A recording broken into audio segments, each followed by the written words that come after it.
Hello my viewers, welcome back to the channel. By the video title, you know what this video is about. I made a video earlier discussing tjwatt's contract and talking about Terry McLaurin and everybody, and then I was about to upload it later today, but then the news popped off about tjwatt signing an extension, so I had to delete it and make another one right here. I'm glad I'm actually available this whole day to do that, because if it was yesterday, I would have missed it. If it was the day before that, I would have missed it a little bit too. But luckily it's Thursday, and we get to talk about, of course, the tjwatt contract. He signed a $123 million deal, 3 years, and he also is getting $108 million fully guaranteed, and also is $41 million a year. Like we mentioned before, we kind of predicted it would be around that range, where it's like $1 million more, or whatever it is to be more than what Myles Garrett got, so he can become the highest paid non-quarterback. tjwatt is a former defensive player of the year. He's I think it's six-time like first team All-Pro, and all the things he would accomplish. 6 or 7-time Pro Bowler, amazing player, one of the best players. I think in my opinion the best edge rusher. I'm a little biased, I'm a Steelers fan, but one of the best edge rushers. He's not the best edge rusher in the league. Top 10 player in the league, final player. So the money is definitely warranted. tjwatt go in year in and year out, playing best football like that. And when the Steelers do not have tjwatt playing, they are 2-13. So tjwatt brings a lot to the Steelers. A very good playmaker, led the league in forced fumbles last year. Was amazing, you know. And now with the Steelers going all in, yeah, tjwatt's contract situation handled, so there won't be no distractions in training camp, no distractions before the season start or during the season if you didn't get a deal done. So everything is kind of going right for the Steelers. The Steelers are kind of like locking in and looking to try to, hey, go all in for this year and try to win. So we're going to see what happens, of course. But tjwatt getting that contract is big time, especially ahead of training camp, which is next week on Thursday for the Steelers. Some teams, I think, start this week, and some teams start next week like that, depending on how the scheduling is, but that's a very good deal. Now, Terry McLaurin is still looking for his deal. As you guys know, he said he's frustrated about the Commanders' contract negotiations, and like I mentioned many times, he had 1,000 yards every season but his rookie season. His rookie season, he had 919 yards, which is close to 1,000, like a little bit off. But he had 1,000 yards every season but 1 year, which is his rookie year. He played phenomenal football with different quarterbacks. He had all type of quarterbacks out there, from Taylor Heineke, the Case Keenum before, of course, Jacoby Brissett, and then he had Sam Howell before, and now he got Jaden Daniels, who's a franchise guy. But he had all type of quarterbacks, went out there and still stayed productive. Last year, he put up 13 touchdowns, which is his most touchdowns ever in his NFL career. So he played some very good football. So I'm surprised the Commanders haven't extended his contract yet. Maybe it's the talks, they're trying to find the right range of the numbers, but they have a question on, I think on the news article, they're saying to Terry McLaurin be signed to be a top 10 receiver paid.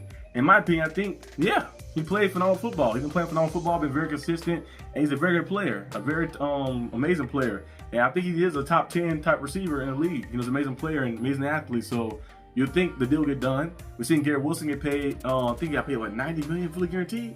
I think like $85 million, $90 million fully guaranteed his contract as well. So we possibly could see this happening. So we'll have to wait and see fully. But Terry McLaurin, I think the Commanders most likely going to extend him and like give him the contract extension he's looking for.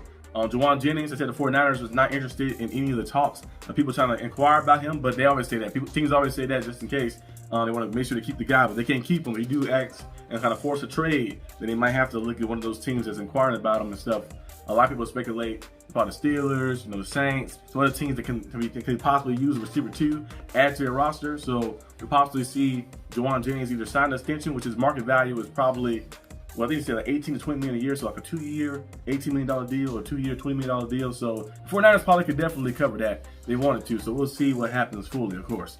But we also, of course, seen something else I want to talk about. Oh yeah, the top 10 cornerback list. Top 10 cornerback list was cool. You know, they had Patrick Surtain number 1, of course. Derek Stingley was number 2 on that list as well. You know, you see Christian Gonzalez make the top 10 list. You got Sauce Gardner, who's at number 5 on the list as well. So they had some nice guys. Instead, Jalen Ramsey just missed the list by a little bit. But it's entering 2025. They got those at the top 10 cornerbacks. It's a pretty good list. You guys go see the list. I had it pulled up I was doing the video earlier, but I cannot find it now. But I remember a few of the names, a few of the spots. But it was a pretty cool list. I think Devin Witherspoon was number 10 for the Seattle Seahawks. He played well from Illinois, so he played well last year. Did his thing, of course. I feel like Devin Witherspoon could be a good safety as well too. He plays very versatile type of player. So we'll see exactly if that list stays accurate with some of the stuff ongoing. And also we've seen, of course, a lot of the second rounders been signing their contracts. We've seen a lot of different second rounders holding out, trying to get guaranteed contracts. Of course, they want to have that guaranteed money. I think they said 29 out of 32 have signed so far. There's a few left, three left to still sign. They said Alfred Collins was the only person who signed a non-fully guaranteed deal, but it was a 4-year, $10 million deal with $9.3 million fully guaranteed. So technically, he kind of got most of it. You know, he got about 90% at least. So a lot of the second round picks looking at, hey, you know, we want some fully guaranteed money too. And it might be a thing that started trending down. We still see Shamar Stewart. He's still looking for his more guaranteed money. He's a first round pick. He just want a contract that's kind of similar to the other first round picks. And then the Bengals got a lot of different clauses if injuries and certain things happen, but it can kind of reduce his money and stuff. And he don't really feel secure signing that contract. And right now he's actually training with Texas A&M.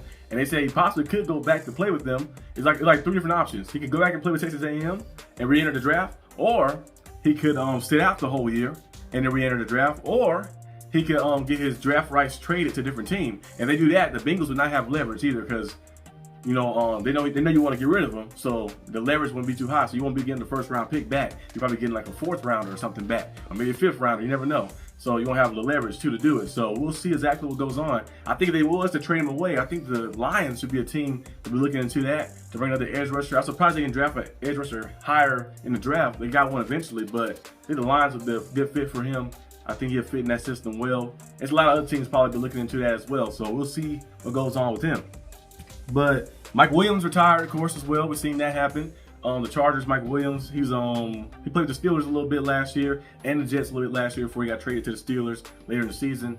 But he retired. I think he announced it before training camp. So he's retiring. He's 30 years old. Had a pretty solid career. Had 5,000 yards in his career, and knows what he played 8 years, I think. 8 years in the league. Injuries kind of plagued him. You know, out of Clemson, we know he was amazing. Big vertical receiver, a physical receiver, but the injuries kind of plagued him. He entered the league injured, and they usually say when you enter injured, you're gonna leave injured most of the time. So yeah, a lot of injuries kind of piled up on him and stuff, and maybe he felt like he couldn't go through this whole training camp to try to get himself back to being, you know, the level he once was when he was healthy and stuff. So he decided to retire, and that probably leave the door open for Keenan Allen to come back to play for the Chargers. To bring a veteran receiver like that back home to them. Amari Cooper, I have no idea where we're going to go. Training camp is starting up for a lot of teams, so I'm surprised some of these free agent names are still available. I guess they're waiting out for the best deal possible, so we'll see what kind of fully goes on. But that's all I have for today's video. Hope you guys enjoyed that video. Let me know down below what you guys think about TJ Watt's contract extension and about Terry McLaurin possibly getting an extension and all the different things. If you did see that list, the ESPN top 10 cornerback list, what did you agree with and what did you disagree with? Me, I think the list was good. I think the list was done perfectly. But the other one, the correct list, was the one I disagree with a lot of stuff on there. But it's for a different time. But I hope you guys enjoy it, and I'll see you guys next time. Peace out.